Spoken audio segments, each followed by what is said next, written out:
Kwa mjibu wa Heavyweight, Dulla ameweza kujibu baadhi ya hoja za dada ambaye alidai kwamba bodi ya ligi na TFF zinaipendelea klabu ya Simba kutokana na kile ambacho walikuwa wanakihitaji klabu ya Yanga kutaka pointi 3 na magoli 3. Kwa mjibu wa Heavyweight, Dulla anasema, kwanza kabisa dada, usisahau fadhila ambazo ulifanywa mwaka 2019 kipindi timu yako pendwa ikipitia kipindi kigumu kiuchumi.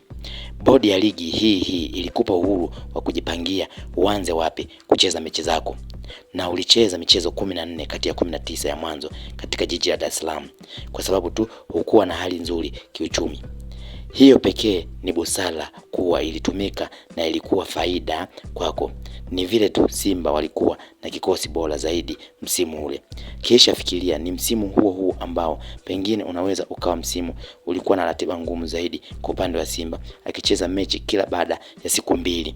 Lakini pia ameweza kumjibu kwa kudai kwamba hawa waliweza kutumia busara ya kutokuwakata pointi wala kuwapa pointi za mezani klabu ya Simba mwaka 2021 ambapo Yanga waligoma kuweza kuingiza mechi uwanjani kwa kudai kwamba ratiba imebadilika. Kwa hiyo dada, useme kwamba bodi ya ligi hawatumii busara, basi wanatumia tu busara.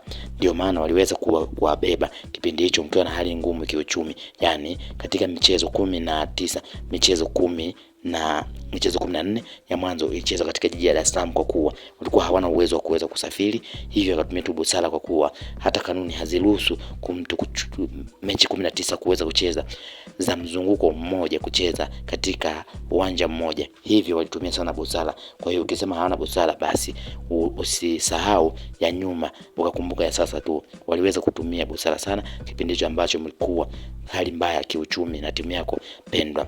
Kwa mjibu wa Dulla anadai kwamba kisha fikiria ni msimu huo ambao pengine unaweza ukawa ni msimu ambao ulikuwa mgumu zaidi kwa klabu ya Simba Sport Club.